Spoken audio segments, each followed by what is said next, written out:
આજે દ્રવ્યની અવસ્થાઓ ચેપ્ટરની અંદર બાકીના બધા મુદ્દાઓ કેન્સલ આઉટ કરેલા છે. આ ચેપ્ટરનો છેલ્લો મુદ્દો વાયુઓનું પ્રવાહીકરણ એ આપણે ભણવાનું છે. ત્યાર પછી આ તમારું ચેપ્ટર પૂરું થશે. બરાબર સમજો. વાયુઓનું પ્રવાહીકરણ એટલે શું? તો કે આપણે દ્રવ્યની ત્રણ અવસ્થાઓ ભણી ગયા: ઘન, પ્રવાહી અને વાયુ. ઘનની અંદર જે કણો હોય છે એ એકબીજાની એકદમ પાસે અને વ્યવસ્થિત રીતે ગોઠવાયેલા હોય છે. પ્રવાહીની અંદર આ કણો કેવા થાય છે? થોડા છૂટા આવેલા હોય છે. અને વાયુની અંદર તત્વો એકબીજાથી ખૂબ એટલે કે પ્રવાહી કરતા થોડા દૂર અંતરે આવેલા હોય છે. હવે વાયુઓનું જો આપણે પ્રવાહીકરણ કરવું હોય તો આ વાયુના કણોને દબાણથી એકબીજાથી નજીક લાવવામાં આવે. કેટલા નજીક? કે જેટલા પ્રવાહીની અંદર જોવા મળે છે એટલા નજીક લાવવામાં આવે તો આપણે વાયુનું પ્રવાહીકરણ કરી શકીએ. તો વાયુનું પ્રવાહીકરણ આપણે બે રીતે કરી શકીએ. એક તો દબાણના વધારાથી, દબાણમાં વધારો કરવાથી, અથવા તો તાપમાન ઘટાડો એટલે આ એકબીજા કણો છે નજીક આવી જાય, અથવા તો તાપમાનમાં ઘટાડો. આપણે આજે જે વાયુનું પ્રવાહીકરણ કરવાના છીએ એની અંદર આપણે દબાણમાં વધારો કે ઘટાડો કરવાથી વાયુઓના પ્રવાહીકરણમાં શું ફેરફાર થાય એની આપણે ગણતરી કરવાના છીએ. તાપમાન અચળ રાખવાના છીએ. આલેખની અંદર તાપમાન છે એ શું લેવામાં આવે છે? અચળ લેવામાં આવે છે.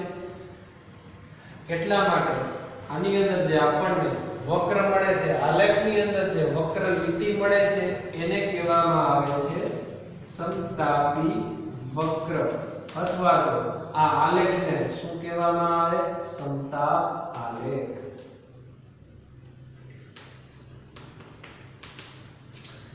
તો હવે આલેખ વિશેની ચર્ચા આગળ વધારીએ.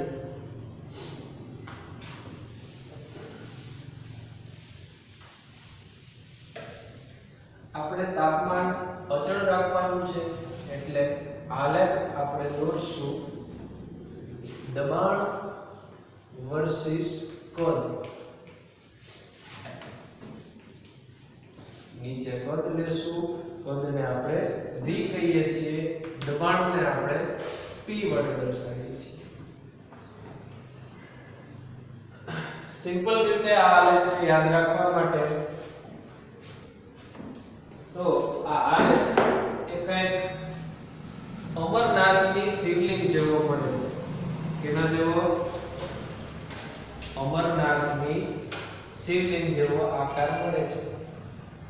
આને કહેવામાં આવે છે સમતાપ આલેખ. સમતાપ શા માટે? કારણ કે આની અંદર જે તાપમાન છે એ અચળ રાખવામાં આવે છે.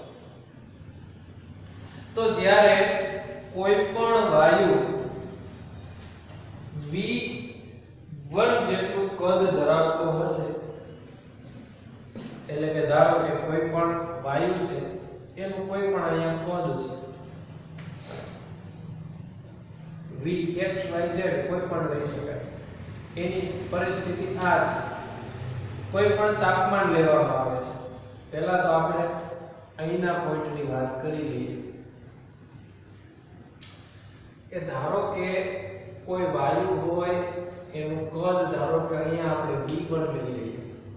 આ જે ભાગ છે ત્યારે એનું કદ v1 જેટલું હોય અને એના દબાણમાં વધારો કરવામાં આવે. દબાણમાં વધારો કરીએ એટલે ધીમે ધીમે દબાણમાં વધારો કરશું એટલે કે આવો આપણને વક્ર મળે. બરાબર? એવો વક્ર મળશે અને ત્યાર પછી એ વક્ર આગળ જતા અચળ થઈ જશે. અચળ શું થાય છે? કદ અચળ થાય છે. બરાબર? આ અહીંયા જે કદનું મૂલ્ય છે એ કદ હવે અચળ થઈ જશે એટલે કે સીધી રેખા મળશે.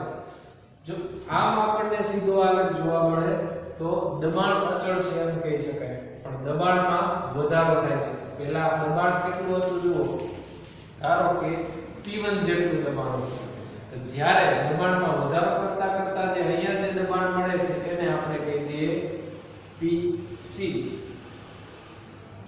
પછી દબાણ વધારશું અને એક સમય એવો આવશે કે દબાણ ગમે એટલું વધારશું તો પણ વાયુના કદમાં ફેર પડશે નહીં, એ અચળ થઈ જશે. આ જે તાપમાન લેવામાં આવે છે એ તાપમાન છે 30.98 અંશ સેલ્સિયસ. 30.98 અંશ સેલ્સિયસ. આની શોધ કોણે કરી?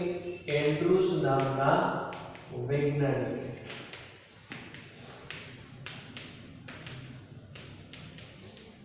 કયા વાયુ માટેનો આ આલેખ છે?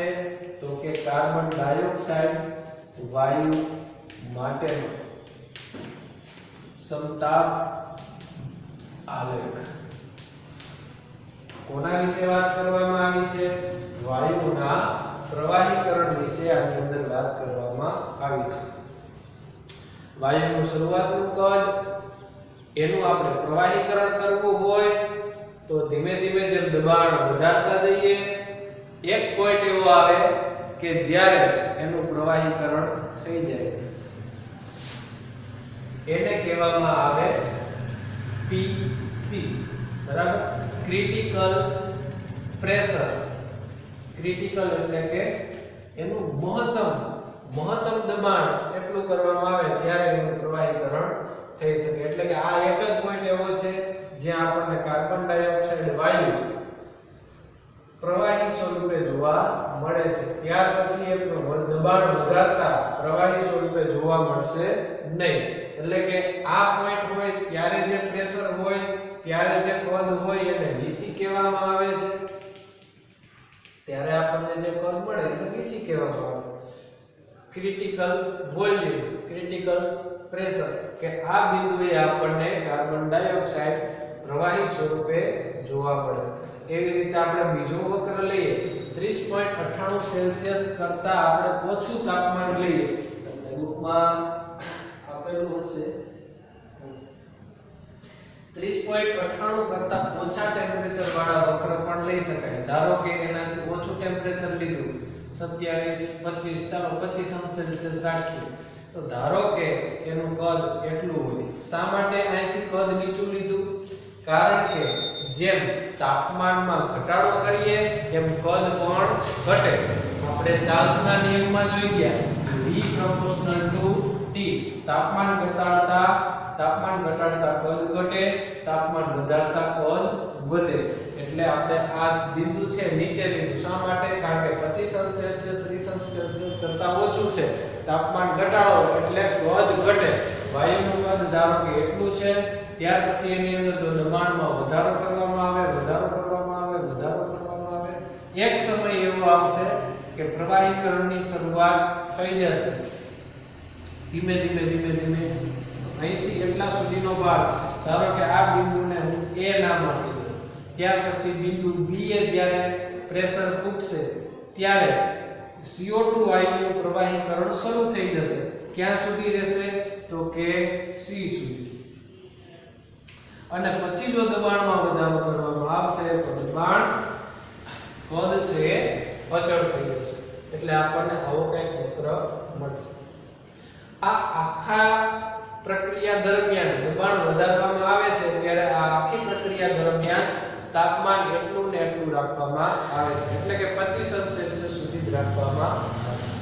ત્યાર પછી જો એનાથી ઓછા ટેમ્પરેચર માટે વક્ર લઈએ તો એનાથી ઓછા તાપમાન માટે દબાણ વધારતા એક સમય એવો આવશે કે જ્યારે એનું પ્રવાહીકરણ શરૂ થઈ જાય. પ્રવાહીકરણ આમાં લાંબા સમય સુધી રહેશે અને પછી દબાણ વધારતા ધીમે ધીમે અચળ થઈ જશે. એટલે કે તમે તાપમાન જેમ ઘટાડતા જશો એમ પ્રવાહીકરણનો ગાળો છે એ વધતો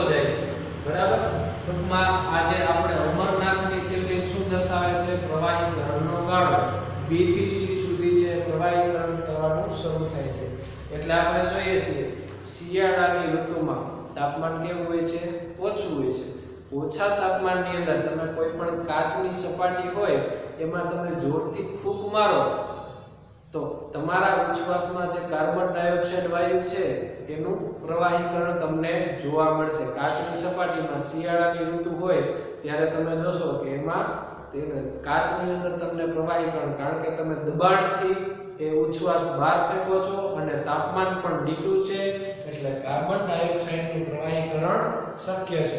ઓછા તાપમાને અને ઓછા દબાણે કાર્બન ડાયોક્સાઇડ વાયુ એવો છે કે જેનું પ્રવાહીકરણ શક્ય છે. બાકીના વાયુઓનું પણ પ્રવાહીકરણ થઈ શકે છે પણ કાર્બન ડાયોક્સાઇડમાં સહેલાઈથી થઈ શકે છે. એટલા માટે એન્ડ્રુસ નામના વૈજ્ઞાનિકે કાર્બન ડાયોક્સાઇડ માટે સમતાપ આલેખની રચના કરી. એની અંદર જે આપણને વક્ર જોવા મળે છે એને કહેવામાં આવે છે સમતાપી વક્ર.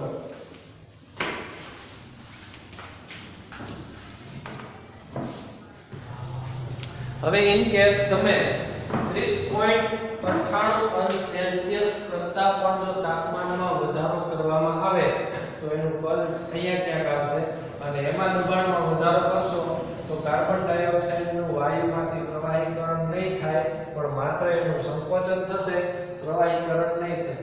કારણ કે 30.98 અંશ સેલ્સિયસ એને કહેવામાં આવે છે કાર્બન ડાયોક્સાઇડ વાયુનું ક્રાંતિક તાપમાન. આ ક્રાંતિક તાપમાન કરતા ઊંચું તાપમાન લઈ જવામાં આવે તો ગમે એટલું દબાણ આપવા છતાં પણ એનું પ્રવાહીકરણ થશે નહીં. બરાબર? એટલે 30.98 અંશ સેલ્સિયસ એ કાર્બન ડાયોક્સાઇડ વાયુનું ક્રાંતિક તાપમાન છે. આ મુદ્દો છે એ એમસીક્યુ માટે પણ અગત્યનો છે અને આખી થિયરી પણ પરીક્ષા માટે આઈએમપી છે. તો આ રીતે આ આલેખને સમજી શકાય છે. બાકીની થિયરી તમારી બુકમાં છે એ હવે વાંચશો એટલે તમને બધું આવડી જશે. બરાબર? તો આ લેક્ચર અહીંયા પૂર્ણ થાય છે. હવે પછીના લેક્ચરમાં આપણે નવા ચેપ્ટરની શરૂઆત કરીશું. ત્યાં સુધી બાય બાય.